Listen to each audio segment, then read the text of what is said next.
Okay, and here we are in the second part of the conservation of energy lesson. And we're going to look at the first part of the video was conservation of mechanical energy. This is just conservation of energy. So now we're going to see what we do when there is friction involved, when we don't have an isolated system. And one of the things that we need to understand, or that's helpful to understand, is the difference between what we call a conservative force and what we call a non-conservative force. So a conservative force acts within a system without changing the energy of the system. So it acts within a system without changing the mechanical energy.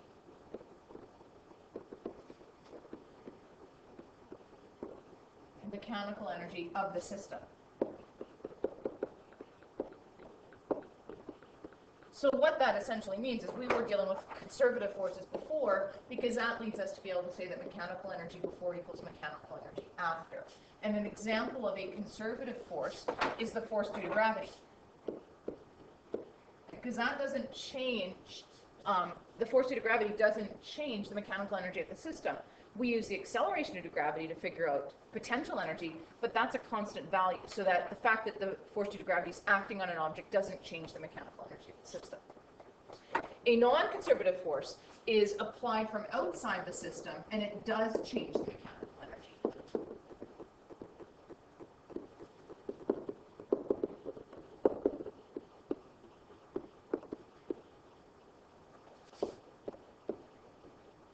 So that means mechanical energy is not conserved.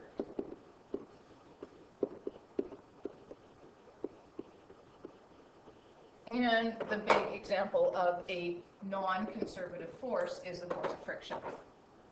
Okay, when you have friction acting on the system, then you're going to lose energy to heat, because that's friction is heat. That's sort of that's one of the basic definitions of friction.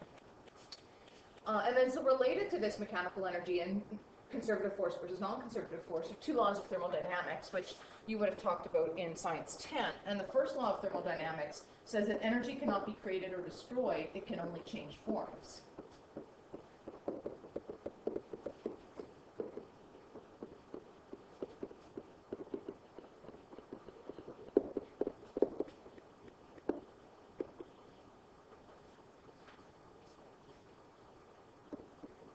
So it cannot be created or destroyed, it can only change from one form to another.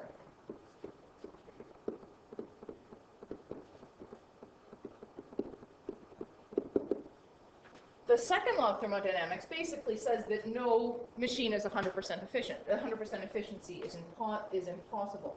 So it says that in energy conservation, in any energy conversion, sorry, I put my word there, there will always be energy lost to heat.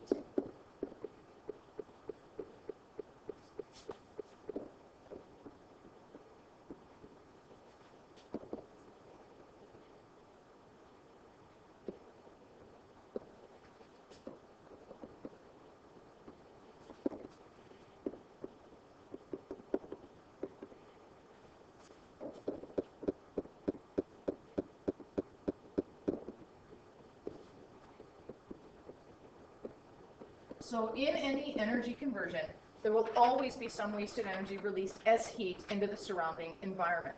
And that's a result of friction. So when we say we have a frictionless roller coaster track, or we're dealing with an isolated system, we can say that in physics, we can make it that theoretical situation, but in reality, that frictionless environment is impossible. You're always going to lose energy to friction, and you're going to find that with your roller coasters. You're losing a terrific amount of energy to friction because it's paper, right? The paper's quite rough. Even though the marble's smooth, the paper's very rough. So that's eating up a lot of the energy that the marble has as it makes its way down. And anytime you have an energy conversion, you've got pieces rubbing together, like the marble rubbing on the paper, or engine parts rubbing together, which means that there's always heat being generated. You're always losing energy to friction. Now, we have a simple formula that we can use to find the work done by friction, and it's just based on the work formula, right? Because our work is equal to force times distance.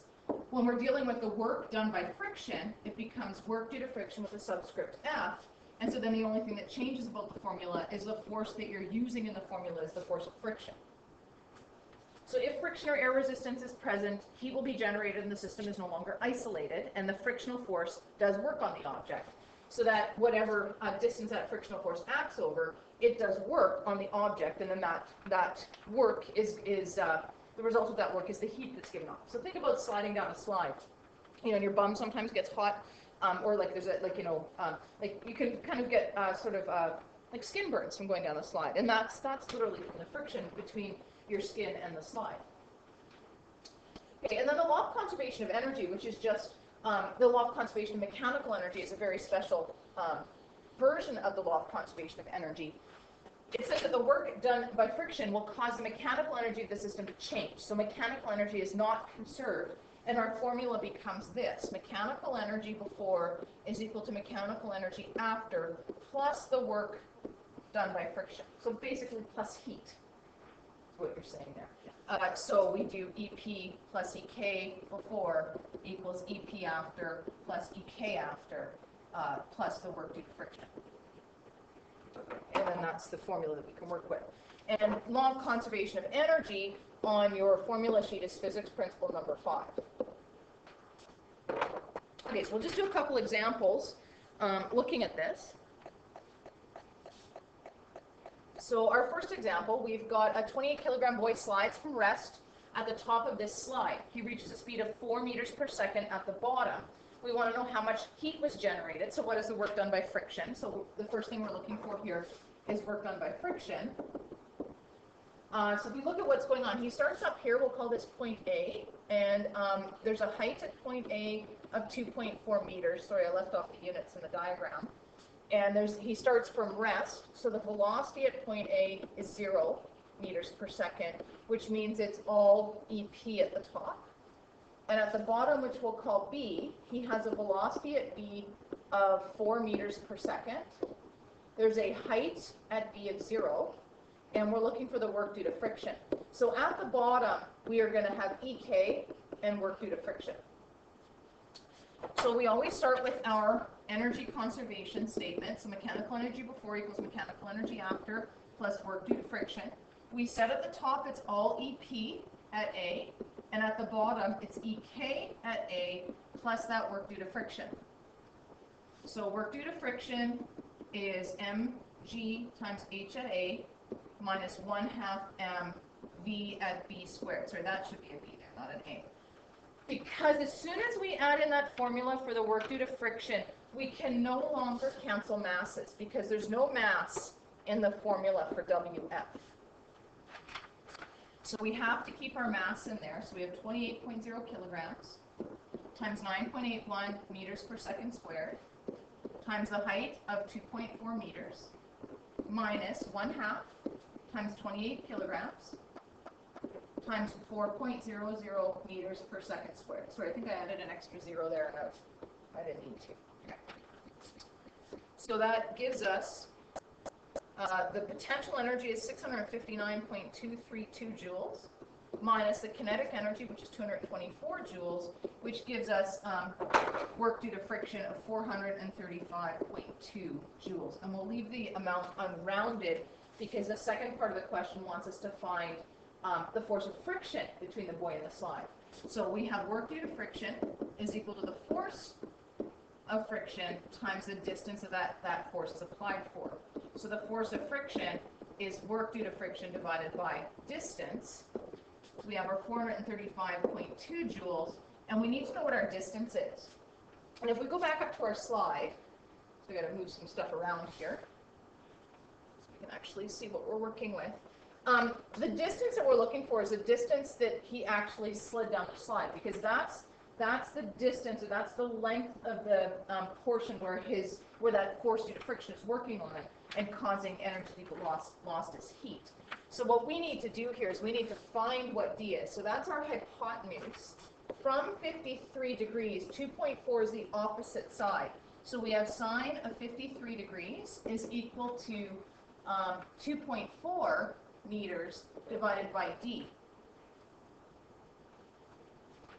So x is equal to 2.4 meters over sine 53 degrees, which gives us a distance of 3.005 meters.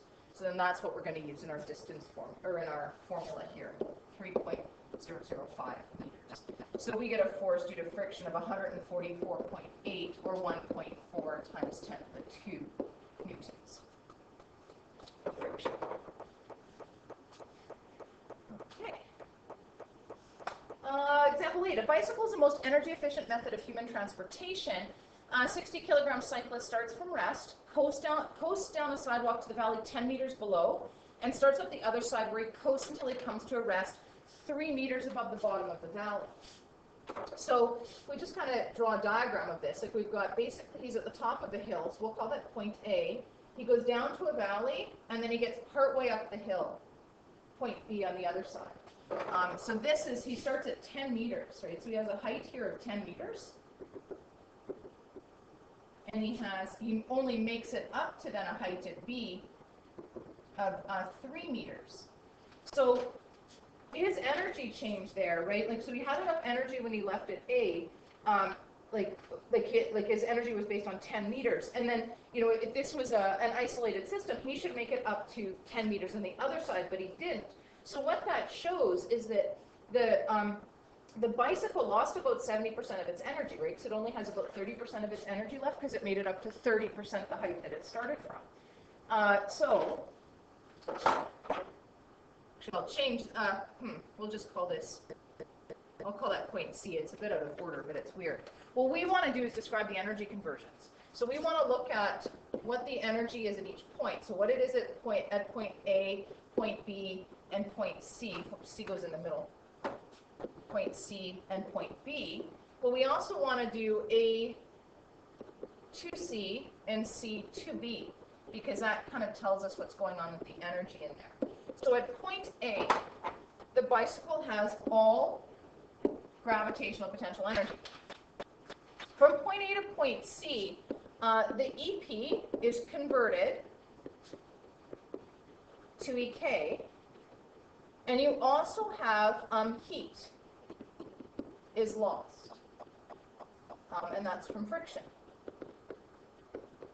At point C, the bicycle has all kinetic energy. Okay?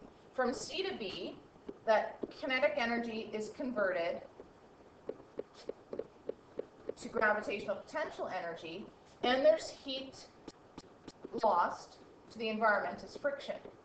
Okay? And at point B, it's all EP, but much less than at point A. And so just being able to recognize sort of how the energy of the system is changing is useful.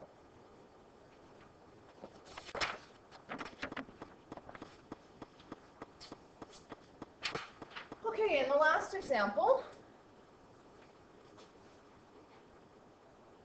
we have a student sets up the following experiment to determine the coefficient of kinetic friction along a 1.20 meter horizontal air track. So we have this air track, we've got spring 1 at the end, and we're gonna give this block elastic potential energy because it's being squished against the spring. Then we're gonna let it go. That elastic potential energy will be converted to kinetic energy along the way until it hits the other spring, where that kinetic energy is converted to elastic potential energy as it leaves. So we can kind of write that. We've got elastic potential energy to begin with. Then here we have elastic potential energy is converted to EK. And then at the end here, EK is converted back into elastic potential energy. If it was an isolated system, then the compression of the spring would be the same at both sides. Like whatever you compress the spring at here, it should compress the spring at the same distance over here, because you're not losing any energy to friction. But it's not going to be a frictionless air track, because we're looking to find out stuff about friction. We have each spring has a spring constant, so K is 10.0 Newton meters.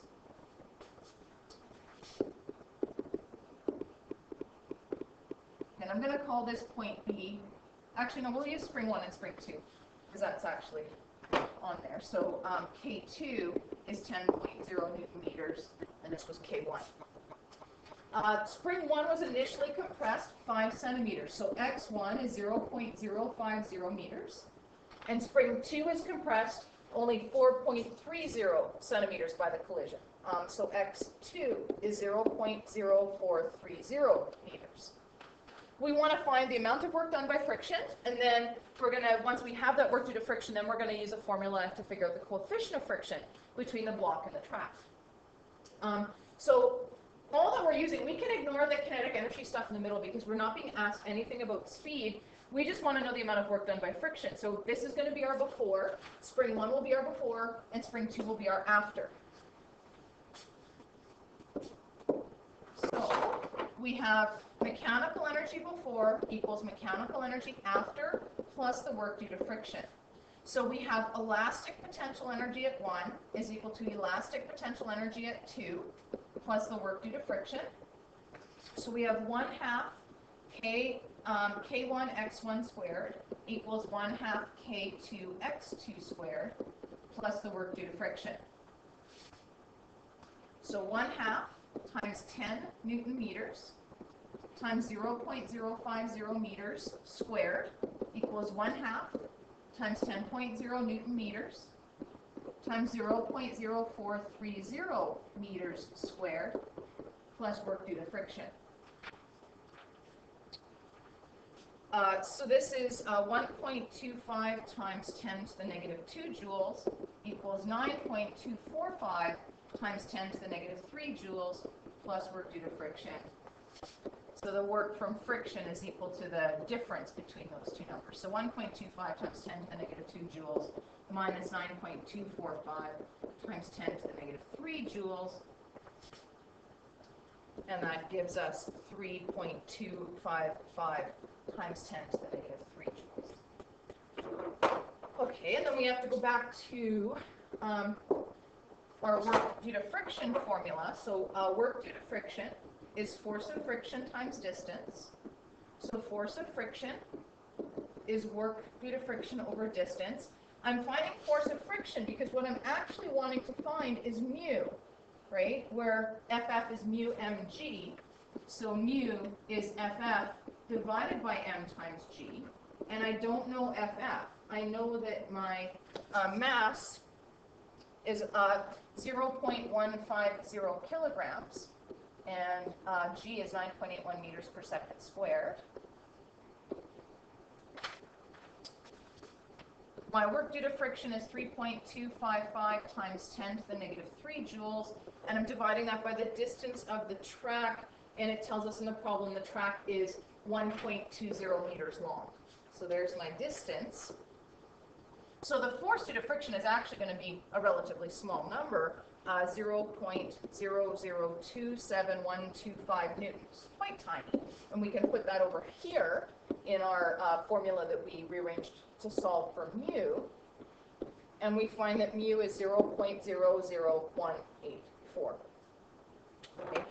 All of this stuff with work due to friction, like conservation of energy when friction is involved, is all standard of excellence. So that's, like, if you want to get a mark over 80, this you have to know how to do the 3 examples that we just went through, and you need to understand the theory behind that. Otherwise, what you need to know to be able to get acceptable standards, so between 50 and 80%, is just everything we did up to that. So all the stuff on energy, all the stuff on work and power, and then just conservation of mechanical energy. Okay, and that's the end of that video.